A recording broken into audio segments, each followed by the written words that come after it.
سلام، وقت دوستان بخیر باشه. طریقه تعویض گردگیر پلاس میخوام آموزش بدم. ببینید، سه شاخ پلاس رو در میاریم با ضربات چکش. ببین یه خار اینجا داره، خب با ضربات چکش سه شاخ در میاریم. دستگاه پرس هم دارم. ببین ای واسه دوستانی که دستگاه پرس ندارن تو تعمیرگاهشون، سه شاخ رو در میاریم.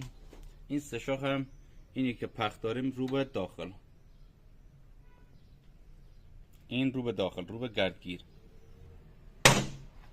گردگیر رو در میاریم. بازم با ضربات چکش، نیاز به تراشکاری هم نیست، خودتون میتونید تعویض کنیم.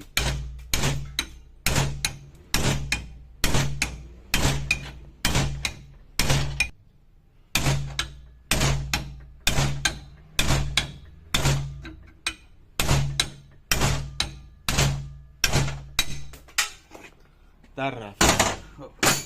این هم در میاریم، تمیز میکنیم.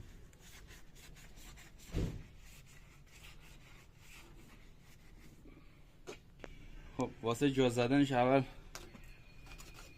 پلاستیک رو میذاریم اینجا، این حالت محافظه واسه اینکه گرد و غبار چیزی روی نشینه، پربیلینگ خراب کنه. جا میزنیم. این گردگیر مناسبی نیست، چون مشتری هزینه نداشت، گردگیر معمولی آوردن. خب این بس به درد میخوره. این بس رو ببینید چقدر شله، بس رو در میاریم، بس پیچی میندازیم، توربولینش رو در میاریم از داخل.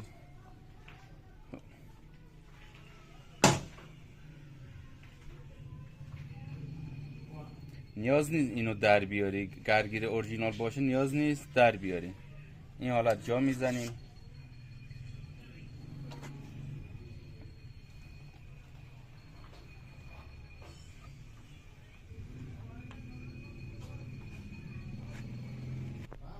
خب اینو که جا زدیم، خب میایم مال بوربلینگ کنه خودشو، این وسطشو داخلشو در میاریم. مثل این، ببین این مال اینه، در میاریم، یه برش بهش میزنیم.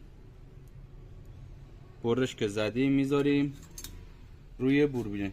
ببین این حالتی جا نزنی، اینو خراب میکنه. این حالتی جا بزنی، این لوله تو خالی میذاریم بالای همون کنس با ضربات چکش.